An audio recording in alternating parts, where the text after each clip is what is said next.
ঐকমত্য কমিশনের বৈঠক শেষ হয়েছে। দর্শক, ডক্টর মোহাম্মদ ইউনূসের নেতৃত্বে এই কমিশনের বৈঠক হয়। বৈঠকের পরে কে কি বলছেন, কার কি প্রতিক্রিয়া, এটি হচ্ছে গুরুত্বপূর্ণ। মির্জা ফখরুল ইসলামের আশা, ন্যূনতম সংস্কার শেষে জাতীয় নির্বাচন হবে। এই খবরে বলা হচ্ছে ন্যূনতম সংস্কার শেষে দ্রুত জাতীয় নির্বাচন দেওয়া হবে বলে আশাবাদ ব্যক্ত করেছেন বিএনপির মহাসচিব মির্জা ফখরুল ইসলাম আলমগীর। কিন্তু আদৌ কি সেই রকম কোনো বাস্তবতা আছে, এটা একটা প্রশ্ন।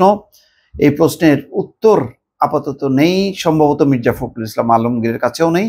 শুধু তিনি তার দলের আশাটা ব্যক্ত করেছেন, কিন্তু সামগ্রিকভাবে ঐকমত্য কমিশনের বিভিন্ন স্টেক হোল্ডার যারা আছেন, যারা শরিক, তাদের আশা কি, তাদের প্রত্যাশা কি, এই বিষয়টি এখনো অনেক মিলিয়ন ডলার কোশ্চেন বলা যায়। সেটির এখন উত্তর আমরা পুরোটা পাইনি। মির্জা ফখরুল ইসলাম বলেন, আমরা আশা করব খুব দ্রুত এই সংস্কারের বিষয়ে ন্যূনতম যে ঐকমত্য তৈরি হবে সেটার উপর ভিত্তি করে অতি দ্রুত জাতীয় নির্বাচন অনুষ্ঠিত হবে, সেটাই আমাদের প্রত্যাশা। ফরেন সার্ভিস একাডেমিতে জাতীয় ঐকমত্য কমিশনের বৈঠক শেষে বেরিয়ে মির্জা ফখরুল ইসলাম আলমগীর সাংবাদিকদের এই কথা বলেন। শনিবার বেলা ৩টার কিছু পরে দেশের ২৬টি রাজনৈতিক দল ও জোটের প্রতিনিধিদের নিয়ে ঐকমত্য কমিশনের প্রথম বৈঠক হয়। এতে সভাপতিত্ব করেন অন্তর্বর্তী সরকারের প্রধান উপদেষ্টা অধ্যাপক মোহাম্মদ ইউনূস। এই ২৬টি রাজনৈতিক দলের ১০০ জন উপস্থিত ছিলেন। এটি খুবই একটা ভালো আয়োজন বলা যায়, অন্তত সাকসেসফুল একটা মিটিং এটি। বিএনপির মহাসচিব সাংবাদিকদের বলেন, জাতীয় সংসদ নির্বাচন আগে হতে হবে বলে আবার বিএনপির অবস্থানের কথা বৈঠকে তিনি তুলে ধরেছেন। অর্থাৎ জাতীয় সংসদ নির্বাচন সবার আগে হতে হবে, এটা হচ্ছে বিএনপির অবস্থান বা আহ্বান অথবা দাবি, সেটি তিনি তুলে ধরেছেন। এই প্রসঙ্গে তিনি বলেন, আমরা খুব পরিষ্কারভাবে বলেছি জাতীয় নির্বাচন আগে হতে হবে, তারপরে স্থানীয় সরকার নির্বাচন। মির্জা ফখরুল বলেন, প্রধান উপদেষ্টা জাতীয় ঐকমত্য কমিশনকে নিয়ে রাজনৈতিক দলগুলোর সঙ্গে প্রথম বৈঠক করলেন। এই বৈঠকে তিনি সংস্কারের প্রয়োজনীয়তার বিষয়ে কথা বলেছেন।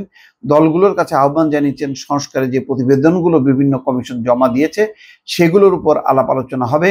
দলগুলো এই নিয়ে কমিশনগুলোর সঙ্গে কথা বলবে এবং একটা ঐকমত্যে পৌঁছানোর চেষ্টা করবে, সেটাই মূল কথা। আজ প্রাথমিক আলোচনা, বিভিন্ন রাজনৈতিক দল বিভিন্ন কথা বলেছে। মির্জা ফখরুল বলেন, প্রথম বৈঠকটি ছিল মূলত পরিচিতিমূলক, যেখানে বিভিন্ন রাজনৈতিক দল তাদের নিজস্ব মতামত উপস্থাপন করেছেন। তবে এখন পর্যন্ত কোনো কার্যকর বা গঠনমূলক আলোচনা হয়নি, তার মানে হবে।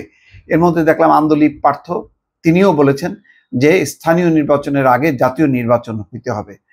মোটামুটি বিএনপির সুরে সুর মিলিয়ে কথা বলছেন। এখন দেখা যাক জামাত ইসলাম বা অন্যান্য দল কি বলে, সেটি গুরুত্বপূর্ণ। ঐকমত্য যদি প্রতিষ্ঠা না হয়, ঐকমত্য কমিশনের বৈঠকে যদি ঐকমত্য প্রতিষ্ঠিত না হয়, তাহলে একটা নির্বাচন প্রলম্বিত হবে, যেটি বিএনপির কাছে প্রত্যাশিত না এবং দেশের মানুষও মনে করেন যে দ্রুত নির্বাচন হওয়া উচিত।